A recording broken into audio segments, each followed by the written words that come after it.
नमस्कार मेरे प्यारे साथियों। एसएससी जीडी इतनी कम वैकेंसी होने के बाद 25,000 वैकेंसी होने के बाद इतनी कम कट ऑफ जाना, खुश तो हो जाना चाहिए, लेकिन ये कब आपकी खुशी निराशा में बदल जाएगी इस बात के लिए भी तैयार होना चाहिए। यानी कि साथियों, जो फाइनल कट ऑफ है वो एक ऊंची छलांग मारने वाली है, इस बात में कोई भी शक नहीं है। आपको सचेत हो जाना चाहिए कि अगर कट ऑफ से आपके 6 से 7 नंबर ज्यादा बैठ रहे हैं तो ही आप समझिएगा कि आप फाइनल कट ऑफ के अंदर पहुंच पाएंगे और आप एक नौकरी ले पाएंगे। अगर आपके 1, 2 और 3, 4 नंबर फालतू बैठ रहे हैं कट ऑफ से तो खुश होने की आवश्यकता नहीं है, क्योंकि बात कड़वी है लेकिन सच्ची है कि तुम फाइनल कट ऑफ में तुम बाहर निकलने वाले हो। साथियों, 11 गुना बच्चा इस वैकेंसी के अंदर लिए गए हैं और 11 गुना बच्चों का मतलब है कि कहीं ना कहीं 25,000 जो वैकेंसी है वही फाइनल सिलेक्शन तक पहुंचेंगे। तो एक बात निश्चिंत हो चुकी है कि आपको अपने टारगेट को सेट कर लेना चाहिए। जिनके 1, 2, 3, 4 नंबर एक्स्ट्रा हैं कट ऑफ से, उनको अपना एक टारगेट सेट कर लेना चाहिए। पहली बात तो ये। दूसरी बात ये है साथियों कि जिनके अगर इस कट ऑफ में जिनका नंबर नहीं आया है वो सबसे खुशनसीब रहने वाले। यानी खुशनसीब का मतलब यह है कि एक बच्चा तो वो हो गया जिसका नंबर इस मेरिट के अंदर आया, और मेरिट के अंदर आने के बाद उसका जो स्कोर है वो स्कोर प्यार से कट ऑफ थे, मान लीजिएगा कट ऑफ से उसका स्कोर मान लीजिएगा 2 या 3 नंबर ज्यादा हो रहा है, और एक बच्चा ये है जिसका कट ऑफ से 2 या 3 नंबर से सिलेक्शन रह गया, यानी 2 या 3 नंबर से वो कट ऑफ क्वालिफाई नहीं कर पाया।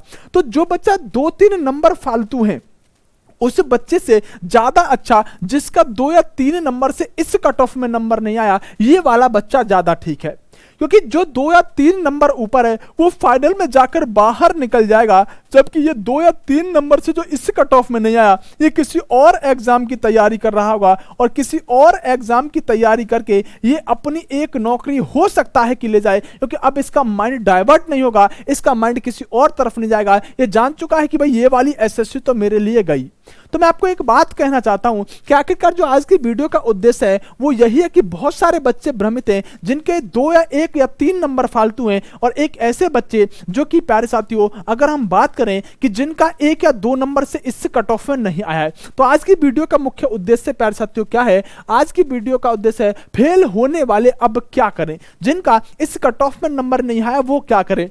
एसएससी जीडी की नई भर्ती अगर किसी का सपना है, क्योंकि एसएससी जीडी एक ऐसी भर्ती होती है साथियों जिसका गरीबों की नौकरी से हम कह सकते हैं, और हर जो मध्यम वर्ग का बच्चा होता है वो इस एसएससी जीडी का सपना सजोए हुए होता है। तो ये जो वैकेंसी अब कब आएगी इस बात को भी इस वीडियो के अंदर मैं आपको बता दूंगा। दूसरा, आने वाले एग्जाम कौन कौन से हैं। जो बच्चा 2 या 3 नंबर से पास हो गया है, सिर्फ कट ऑफ से 2 या 3 नंबर ज्यादा है, या 2 या 3 नंबर कम होने की वजह से वो इस कट ऑफ में क्वालिफाई नहीं हुआ है, तो फिर उसके लिए तीसरा वाला पॉइंट रहने वाला है कि अब आपको किस एग्जाम पर ध्यान देना चाहिए जिससे आप अपनी परीक्षा के अंदर, अपना जीवन के अंदर एक नौकरी ले पाए। इस बात पर मैं बात करने के लिए आया हूं। सबसे पहले मैं प्यारे साथियों बात करूंगा दूसरे वाले पॉइंट पर कि एसएससी जीडी की नई भर्ती कब। देखो साथियों, एसएससी ने अपना कैलेंडर जारी कर दिया है, और कैलेंडर के आधार पर तो एसएससी का जीडी का जो रिजल्ट है वो 15 अप्रैल की बजाय यहां पर पहले ही दे दिया गया है। लेकिन इस कैलेंडर के मुताबिक अगर चलें तो आप अगर 15 नंबर पर आओगे तो 15 नंबर पर आप पाओगे कि साथियों एसएससी ने अपने कैलेंडर में इस बात को बता रखा है कि जो कांस्टेबल जीडी यहां पर पास साथियों सेंट्रल आर्मर्ड फोर्स है, इसकी जो सीएपीएफ, एनआईए, एसएसएफ की यानी जीडी की जो असम राइफल आदि की वैकेंसी है ये आपकी 22/3/2023 के अंदर आ रही होगी, और इसका एग्जाम जो होगा वो प्यार से 2023 में एग्जाम हो रहा होगा।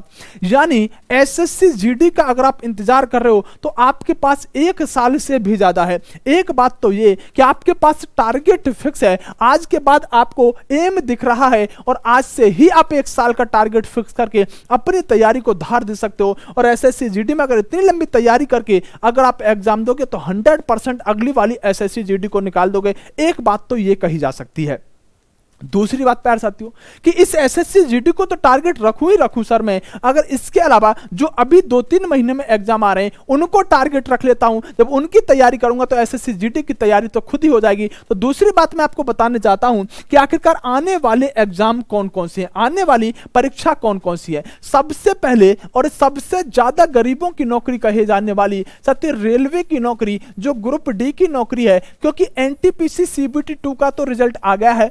अब एनटीपीसी सीबीटी यानी फर्स्ट का तो रिजल्ट आ गया है, सीबीटी 2 में वही बैठेगा जो प्यारे साथियों सीबीटी फर्स्ट में क्वालिफाई किया होगा। तो बहुत सारे बच्चे ऐसे होंगे जो सीबीटी फर्स्ट में ही बाहर निकल गए होंगे, तो अब उनके पास एक मौका है ग्रुप डी और रेलवे का ग्रुप डी। क्योंकि मैं बता देना चाहता हूं कि इसके अंदर बहुत बड़ी संख्या में वैकेंसी है, और जो बच्चा एसएससी जीडी से आज भी बाहर निकला है ना, जो बच्चा एसएससी जीडी से आज भी बाहर निकला है ना, और आज ही बाहर निकल के साथ उसने किताब उठा ली है, वो 100% अब इस एसएससी जीडी के अंदर नौकरी ले जाएगा। क्योंकि अब उसके पास एक प्रेशर है, उसके पास जुनून है कि यार एसएससी जीडी में तेरा नंबर नहीं आया। अब पूरा फोकस अगर उसने ग्रुप डी पर लगा दिया तो आज से भी तैयारी शुरू करोगे तो इतना टाइम तुम्हारे पास है कि अभी तुम तैयारी में भी हो कि ग्रुप डी के अंदर एक नौकरी ले जाओगे।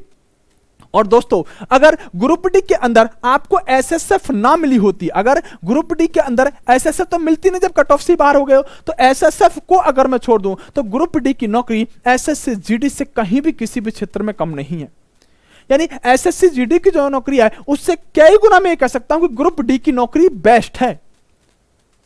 अगर एक जोन में अगर आपकी पोस्टिंग हो गई तो उसी जोन के अंदर रहोगे।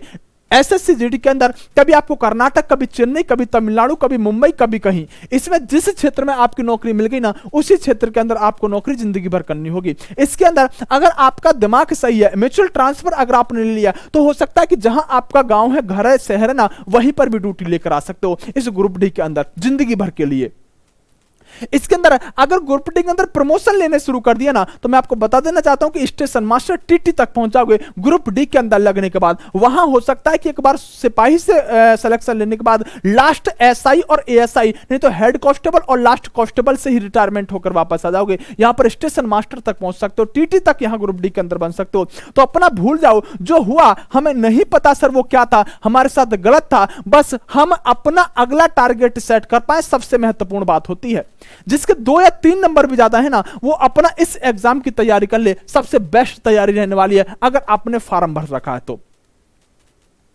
दूसरे नंबर में बात करूं, जो बच्चे अपने अगर हम बात करें, जो बच्चे जो पश्चिमी उत्तर प्रदेश के एनसीआर के हैं, राजस्थान के जो एनसीआर के अंदर जिले आते हैं, हरियाणा के, और अगर बात करें दिल्ली के और उत्तर प्रदेश के जो एनसीआर के बच्चे हैं, उनके लिए द बेस्ट रहने वाली है। इसको भी साइड में रख दो और ग्रुप डी को भी साइड में रख दो। इस जैसी नौकरी तो कोई मतलब ही नहीं बनता दिल्ली पुलिस। और दिल्ली पुलिस इस बार AWO TPO, head constable, minister head constable, Delhi police constable, Delhi police driver, Delhi police MTS, सारी की सारी वैकेंसियों को दिल्ली पुलिस लेकर आ रही है जो एसएससी के ही थ्रू होनी है। यानी परीक्षा पैटर्न सेम ही रहने वाला है एसएससी जीडी का, दिल्ली पुलिस का। तो अपना टारगेट जो ये वाले एनसीआर वाले बच्चे हैं दिल्ली पुलिस को बना दीजिएगा, क्योंकि मई, जून, जुलाई के आसपास दिल्ली पुलिस के भी एग्जाम होने शुरू हो जाएंगे। कांस्टेबल वाला जो होगा वो जनवरी के आसपास होगा, यानी 2023 में हो रहा होगा। इसका भी टारगेट आपके पास फिक्स है। क्योंकि अगर आप जगह नहीं हो ना तो जगाना मेरा इस वीडियो के अंदर उद्देश्य है। उत्तर प्रदेश के अंदर 26,000 वैकेंसी आनी प्रस्तावित है, और उत्तर प्रदेश के अंदर एक फॉर्म भी भरा जा चुका है लेखपाल का। जो यूपी वाले बच्चे हैं वो तो कम से कम इन दोनों भर्तियों को तो 100% टारगेट पर ले लें। एसएससी जो होता है जिसके अंदर एमटीएस की भी वैकेंसी निकली हुई है, सीजीएल सीपीओ अगर हो सकता है तुम उतना नहीं पहुंच पा रहे हो तो एमटीएस अगर थोड़ी सी भी इंग्लिश आपने कर रखी है ना तो एमटीएस आपके लिए कोई बड़ी बात नहीं है। एमटीएस का मतलब होता है मल्टीटास्किंग स्टाफ, चपरासी टाइप नौकरी होती है, आराम से लेकर चले जाओगे। एमटीएस का भी फॉर्म भरे जा रहे हैं। मैं बताने सिर्फ इतना आया हूं कि ये वह वैकेंसी है जिनमें ग्रुप डी के आधार पर यानी एसएससी जीडी की अपेक्षा आसानी से नौकरी ली जा सकती है। अगर आप बाहर निकले हो तो इससे बेस्ट कोई आपके लिए चीज हो नहीं सकती। आप मुझे अगर किसी भी तरह की चीज पूछना चाहते हो तो एक बार कमेंट कर दीजिएगा। वीडियो बनाने का उद्देश्य सिर्फ इतना था कि फेल होने वाले बच्चे क्या करें, क्योंकि आपने देखा होगा जो बच्चे पास हुए उनका क्रेडिट सब ले रहे हैं, सिरे सब ले रहे हैं। हमने ले लिया, हमने पढ़ा दिया, हमारी वजह से बच्चा लग गया, बच्चा लगा अपनी मेहनत से। जो बच्चे फेल हुए उनका जिम्मेदार कौन है। इसलिए मैं इस वीडियो को तुम्हारे लिए लेकर आया हूं कि अगर आप फेल हो गए हो तो अब आपके आगे की रणनीति क्या होनी चाहिए, इस बात की जिम्मेदारी भी उसी टीचर की बनती है जिसने आपको पढ़ाया। बहुत सारी संख्या में हमारे स्टूडेंट पास हुए, बहुत सारे बच्चों ने स्क्रीनशॉट भेजे, बहुत सारे बच्चों ने इसके लिए शुभकामनाएं दी, हमें बहुत अच्छा लगा। लेकिन कहीं ना कहीं जो बच्चे फेल हुए उनके बारे में भी सोचना हमारा परम कर्तव्य है। इसलिए इस वीडियो को लेकर मैं आपके सामने आया था। जो आगे क्या करें, तो मैंने एग्जामों का आपको टारगेट बता दिया है। अगर दिमाग के अंदर अभी नहीं कुछ जागृति थी तो शायद अब थोड़ी सी जागृति इस वीडियो के बाद आपको मिल जाएगी। आपको बता दिया है एसएससी जीडी की भर्ती 2023 में आएगी, अभी उसके लिए बहुत टाइम है। साथियों, आने वाले एग्जाम कौन कौन से बहुत बेहतरीन तरीके से बता दिया। आपको सीधी बात, नो बकवास, इस चैनल पर जितना भी कंटेंट मिलेगा, जितनी भी चीजें मिलेंगी आपके काम की मिलेंगी, फालतू की कोई चीज नहीं मिलेगी। इसलिए इस चैनल को आप सब्सक्राइब करके बेल आइकन को दबा लीजिएगा। अगर आपको कोई और भर्ती के बारे में जानना है, जैसे यूपी ट्रिपल एससी की बहुत सारी भर्ती, फॉरेस्ट गार्ड वगैरह की जिसके एग्जाम बहुत लंबे टाइम से टले हुए हैं, वो बहुत जल्दी होते हुए नजर आ रहे होंगे।